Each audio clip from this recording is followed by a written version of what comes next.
A lot as well. So for me, it's the first time play to quarterfinal, and for me, it's now play first time in the semi-final in the Champions League. So it's just amazing. Very proud of this team, and part of this team is just grateful and just unbelievable. And yeah, I think we are not finished. You know, we just keep going to until in the end. You know what's gonna happen, and we see. 손흥민 선수가 역사를 썼습니다. 챔피언스리그 8강 2차전 맨체스터 시티 원정에서 2골을 만들어내면서 토트넘의 4강 진출에 견인차 역할을 했습니다. 사실 아주 힘든 시합이었음에도 불구하고 손흥민 선수가 경기 초반에 골을 꽝꽝 몰아쳤기 때문에 아마 밤새 보신 분들 굉장히 즐겁게 경기를 보지 않으셨을까 싶은데요. 그야말로 역대급 경기였고 이미 영국 언론에서는 챔피언스리그 이제 역대 클래식급의 경기가 나왔다 이렇게 많이 회자가 되고 있습니다. 잉글랜드 팀들 간의 승부이기도 했습니다만 이 한 경기에서만 7골, 전반에만 무려 5골이 터지는 정말 대단한 승부가 나왔고요. 특히 후반전에는 VAR이 2번이나 가동되면서 토트넘이 VAR 덕분에 VAR에 힘입어서 승리를 거두는 그런 기적 같은 상황들이 나왔기 때문에 더욱더 쫄깃쫄깃한 그런 승부가 아니었나 생각이 됩니다. 이날 손흥민 선수가 전반 시작하자마자 10분 만에 2골을 뽑아냈어요. 그러면서 케인이 빠짐으로 인한 어떤 걱정거리가 있었음에도 불구하고 토트넘이 아주 기분 좋은 승리를 가져가게 됐습니다. 이날 뛰지 못한 해리 케인 같은 경우에는 지금 뭐 시즌 아웃이 예상이 되는 상황인데 혼자 경기를 보면서 아주 기뻐했다는 후문입니다. Let's go! Come on! 아주 귀엽지 않습니까? 굉장히 좀 뭔가 동네 형 같은 그런 느낌으로, 동네 바보 형 같은 그런 느낌으로 해리 케인이 기쁨을 표하는 그런 장면이 있었는데요.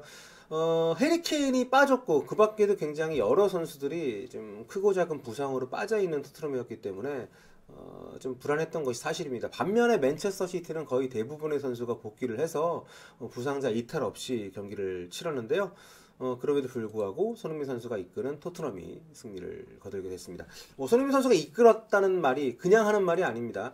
최근에 월클 논란도 더 이상 나오지 않을 정도로 손흥민 선수의 토트넘에서의 어떤 기여도 그리고 유럽 축구 전체에서의 위상이 점점 치솟고 있는 상황이었는데 이 8강전에서 2경기에서 뽑아낸 3골로 그야말로 입지를 확고하게 굳히는 손흥민 선수가 되지 않았나 싶습니다.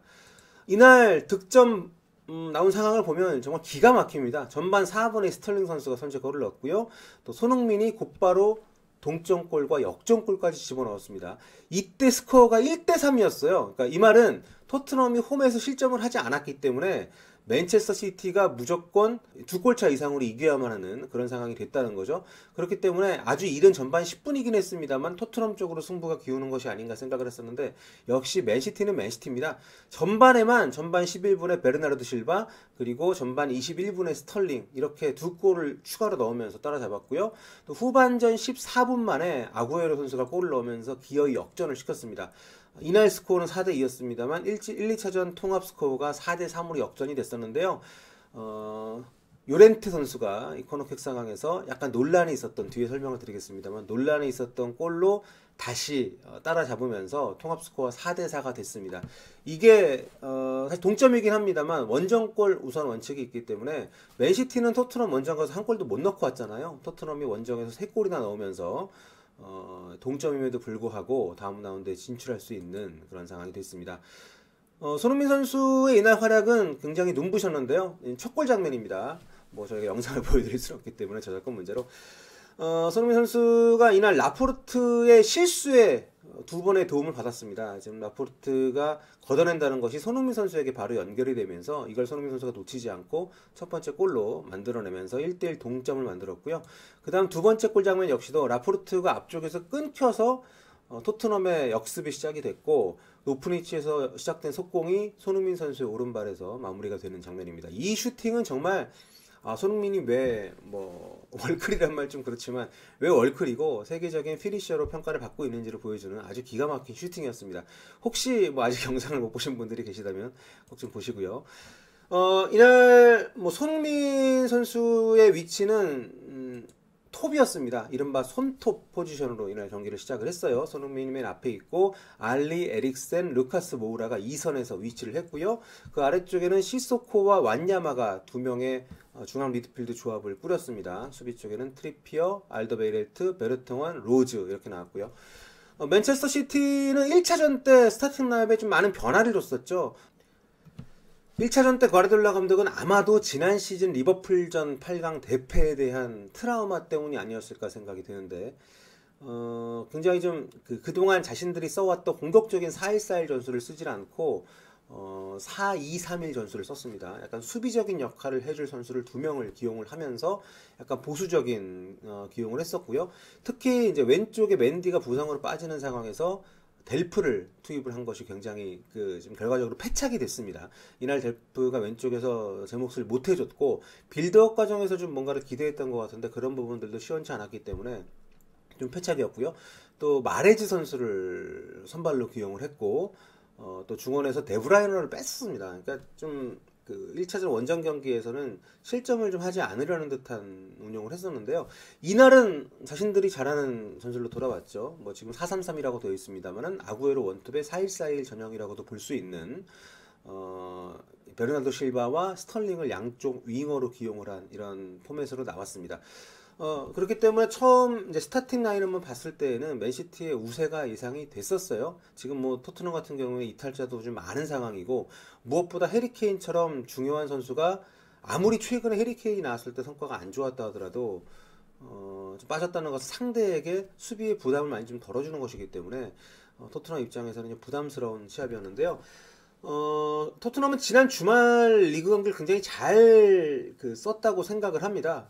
허더스필드와의 경기에서 손흥민 선수를 선발에 뺐었고 또 루카스 모우라를 선발로 기용을 하면서 루카스 모우라가 해트트릭을 했죠. 그러면서 컨디션이 많이 끌어올렸는데요.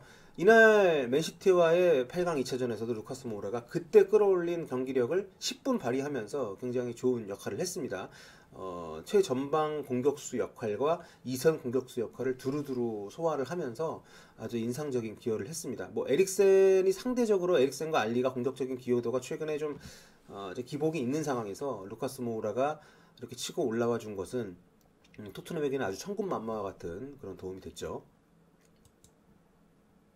네, 손흥민 선수의 위치 변화. 이날 손흥민 선수는 크게 3가지 포지션에서 자신의 역할을 수행을 했습니다. 시작할 때는 최전방 공격수로 나와서 톱에서 움직이면서 2골을 만들어냈고요. 그 이후로는 팀이 아무래도 리드를 지켜야 되는 상황이 되지 않았습니까? 그러면서 약간 왼쪽으로 이동을 하면서 알리와 에릭센이 오히려 중앙 쪽에서 좀 더 많이 움직일 수 있게끔 했습니다. 그렇게 되면서 전반전은 거의 왼쪽 윙어에 가까운 움직임을 보였었고요. 후반 들어서는 조금 위치의 변화가 있었습니다. 맨체스터 시티가 페르난지뉴를 투입을 하고 다비드 실바를 빼면서 귄도안과 페르난지뉴가 동시에 이제 2명의 미드필더로 기용이 되기 시작을 했었는데 이때 귄도안 선수의 위치가 약간 왼쪽에 치우친 전진 미드필더의 역할을 맡았거든요. 이런 부분을 좀 견제하기 위한 변화를 보이는데 손흥민 선수를 오른쪽으로 이동을 시킨 포체티노 감독입니다. 물론 전반 막판에 요렌테가 투입이 되면서 확실하게 톱에서 측면 윙어로 위치를 바꾼 시점이 있었습니다만 오른쪽 윙어로 이동을 해서 후반전 10분께부터 계속 이제 플레이를 했습니다. 그렇게 되면서 막판에는 거의 뭐 수세 속에서 경기를 했어야 됐기 때문에 공격적으로 나오는 빈도보다는 수비 가담을 좀 더 많이 했었고요. 이날 왼쪽 측면에서 아주 활발하게 움직였었던 스털링을 견제하는 역할도 좀 수행을 했어야 했던 손흥민 선수였습니다.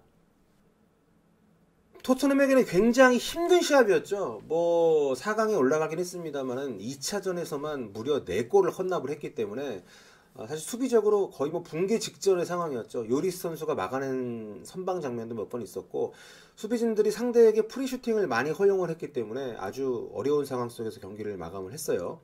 그럼에도 불구하고 토트넘은 역사상 챔피언스 리그 도입 이후에는 처음으로 4강에 진출을 했기 때문에 분위기가 아주 뜨겁습니다.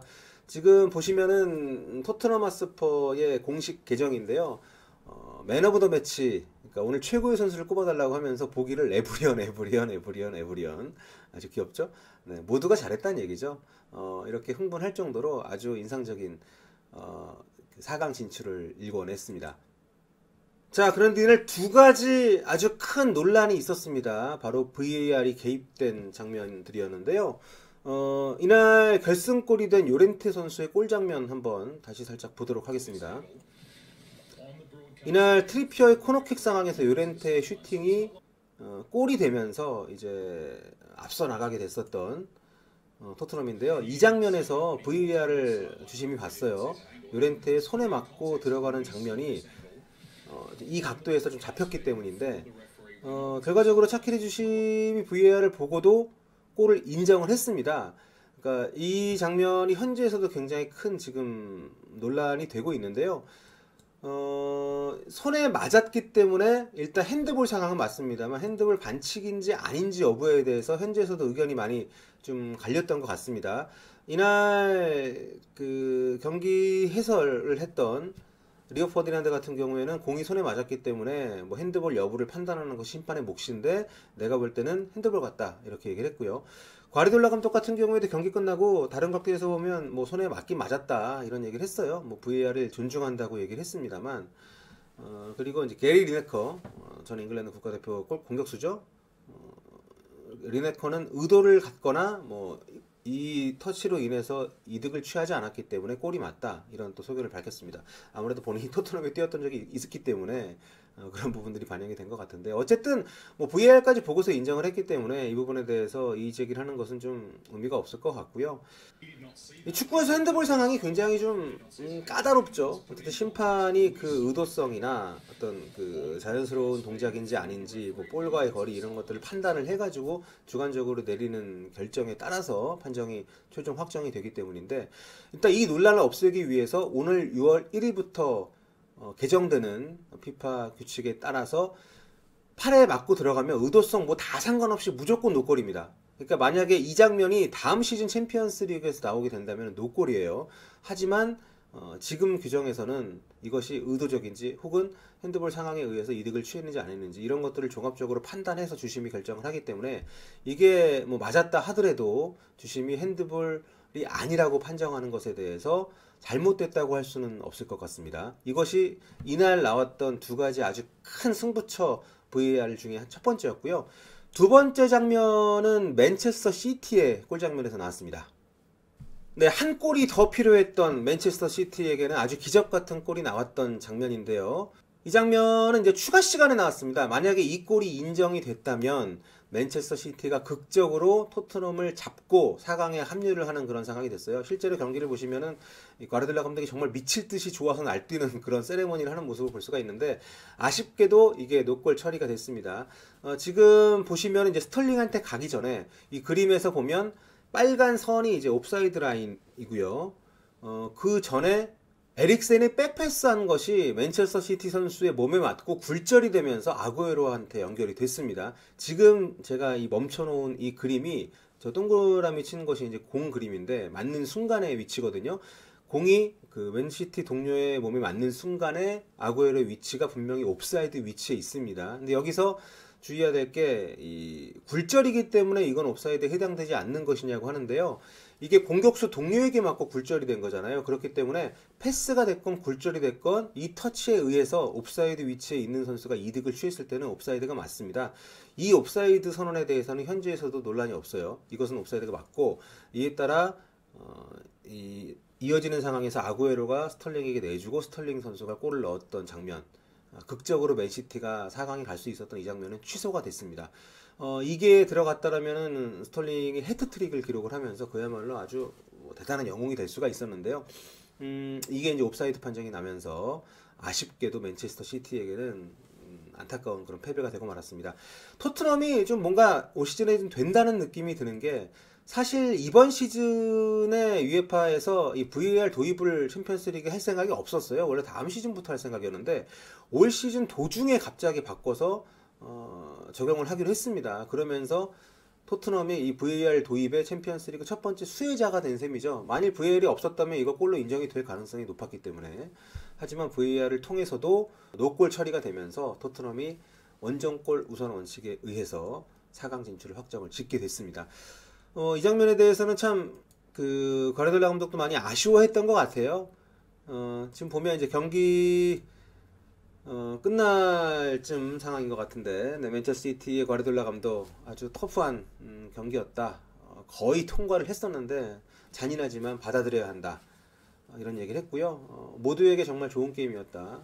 20분 만에 3대2가 됐고 후반전에도 할 수 있는 모든 걸 다 했다. 하지만 실수들이 많았고 그게 4강 진출하지 못한 이유다. 이런 얘기를 했네요. 자, 그럼 우리 오프 손흥민 선수는 어떤 얘기를 했을까요? 자, 손흥민 선수 멋있지 않습니까? 정말 골 넣고 좋아하는 모습인데요.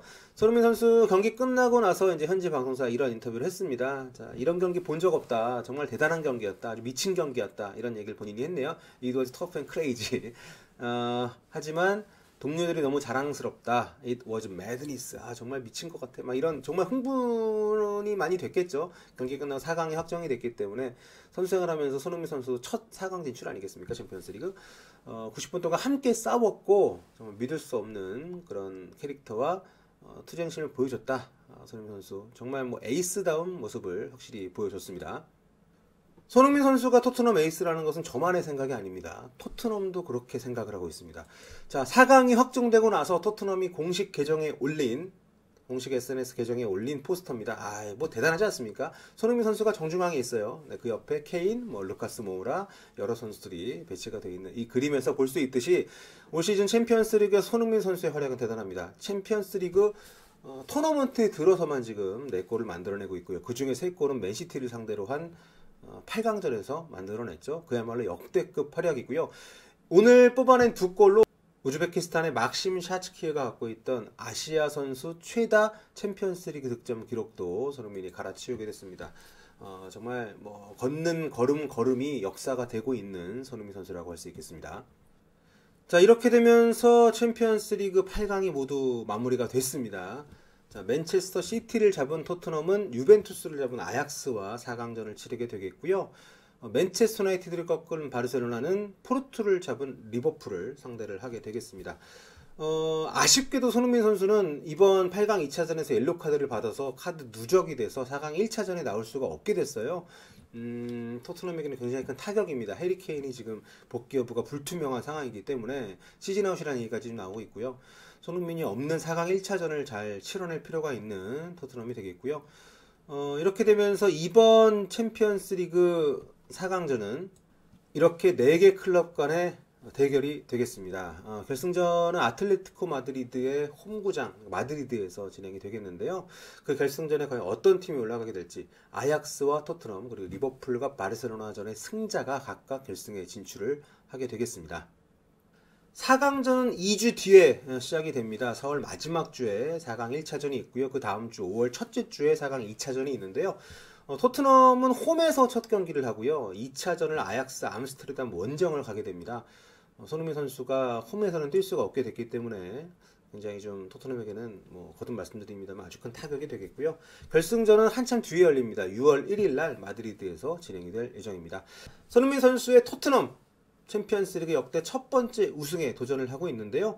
과연 손흥민 선수가 박지성에 이어서 두 번째로 챔피언스리그 결승전 무대를 밟게 될 한국인이 될지 나아가 우승 트로피까지 들어 올리게 될 것인지 기대가 됩니다. 앞으로도 챔피언스리그 소식 여러분과 함께 하겠습니다.